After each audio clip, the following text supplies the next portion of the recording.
pada mata kuliah Pendidikan Pancasila yang dibimbing oleh Bapak Frans Aditya Wiguna, SPD MPD dari Fakultas Keguruan dan Ilmu Pendidikan Program Studi S1 Pendidikan Guru Sekolah Dasar Universitas Nusantara PGRI Kediri. Pada video tugas analisis kurangnya rasa kemanusiaan antar masyarakat ini, kami dari kelompok 6 mengambil salah satu kasus penelantaran anak oleh orang tua yang terjadi di Cianjur, Jawa Barat. Terima kasih.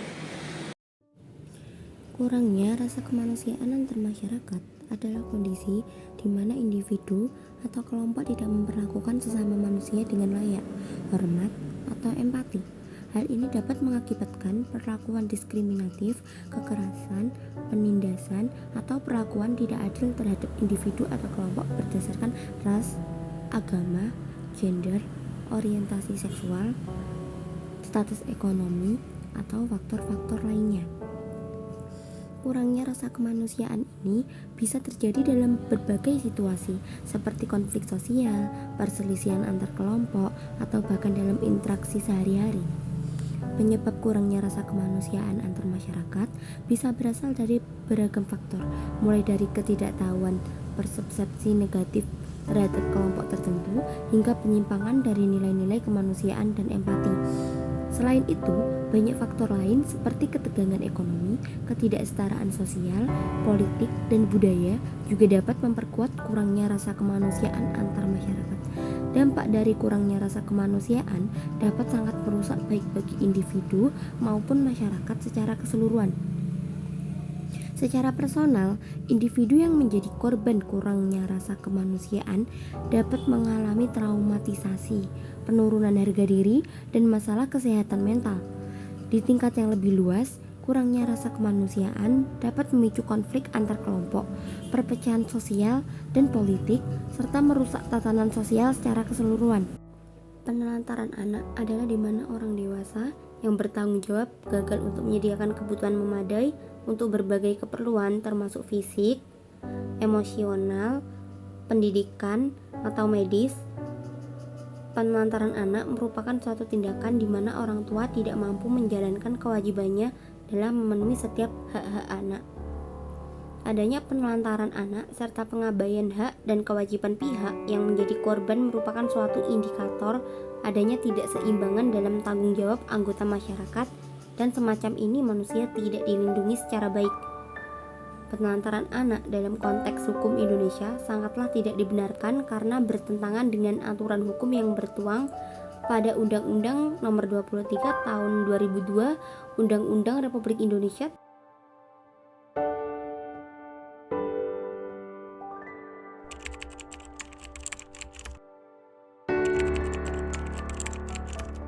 Nama saya Dita Kartika Ningrum. Di sini saya berperan sebagai Rara. Perkenalkan, saya Titania Putri Kirana. Di sini saya berperan sebagai ayah. Perkenalkan, nama saya Teresa Kusnayain. Di sini saya sebagai pekerja sosial. Perkenalkan, nama saya Salsa Bidangga. Di sini saya sebagai pengacara. Perkenalkan, saya Nurhalisa Batis. Di sini saya berperan sebagai ibu.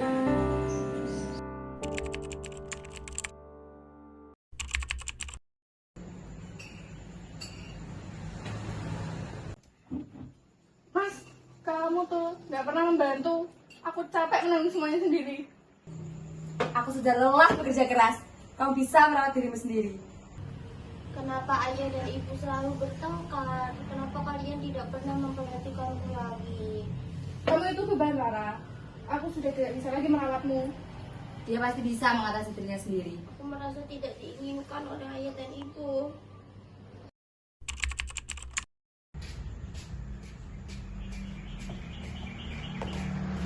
Jadi, Rara, kenapa kamu di sini sendiri?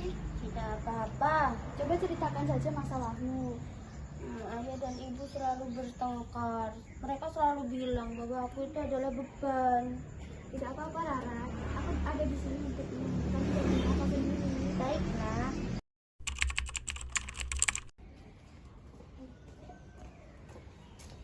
Saya dengar di sini ada masalah. Apakah ada yang bisa saya bantu? Apa yang bisa Anda lakukan untuk membantu saya? Saya bisa mencari solusinya. Apakah saya bisa bertemu dengan orang tuamu?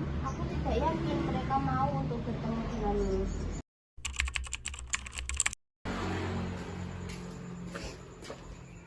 Assalamualaikum, Ibu. Waalaikumsalam. Mbaknya siapa? Saya tadi ketemu anak itu di jalan. Dia sedang nangis. Emangnya kenapa dia? Katanya Ibu menganggap dia sebagai beban. Oh iya, tadi saya berbicara dengan suami saya. seharusnya ibu itu sebagai orang tua harus menyayangi dan tidak boleh menganggap anak itu sebagai beban.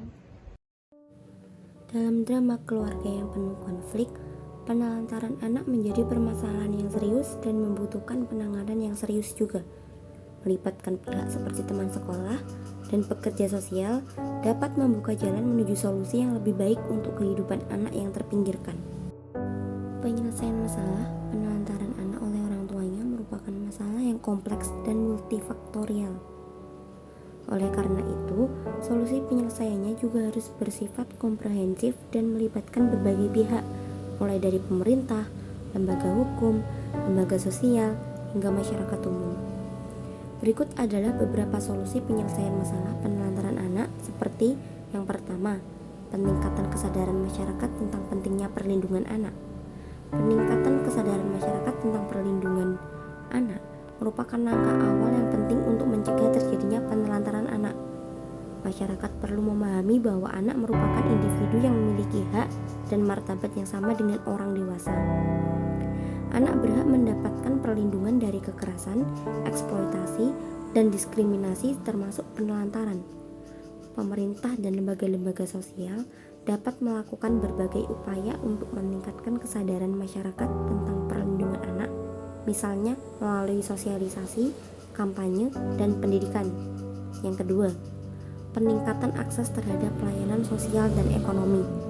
Peningkatan akses terhadap pelayanan sosial dan ekonomi juga dapat menjadi solusi untuk mencegah terjadinya penelantaran anak. Orang tua yang memiliki akses memadai terhadap pelayanan sosial dan ekonomi, seperti pendidikan, kesehatan, dan pekerjaan, akan lebih mampu memenuhi kebutuhan anak-anaknya. Pemerintah dapat memberikan berbagai bantuan dan subsidi untuk meningkatkan akses masyarakat terhadap pelayanan sosial dan ekonomi, misalnya melalui program bantuan sosial, program pendidikan, dan program pelatihan kerja. Yang ketiga, penyediaan layanan rehabilitasi dan reintegrasi bagi anak yang menjadi korban penelantaran. Anak yang menjadi korban penelantaran perlu mendapatkan layanan rehabilitasi dan reintegrasi untuk memulihkan kondisi fisik dan psikisnya. Layanan rehabilitasi dapat berupa penyediaan tempat tinggal, makanan, pakaian, pendidikan, kesehatan, dan layanan psikososial. Layanan reintegrasi dapat berupa bantuan untuk kembali ke keluarga atau masyarakat. Pemerintah dan lembaga-lembaga sosial dapat bekerja sama untuk menyediakan layanan rehabilitasi dan reintegrasi bagi anak yang menjadi korban penelantaran. Yang keempat, penegakan hukum yang tegas. Penegakan hukum yang tegas juga penting untuk mencegah terjadinya penelantaran anak. Orang tua yang terbukti melakukan penelantaran anak perlu dikenakan sanksi hukum yang sesuai dengan ketentuan peraturan perundang-undangan. Pemerintah perlu meningkatkan upaya penegakan hukum terhadap kasus-kasus penelantaran anak.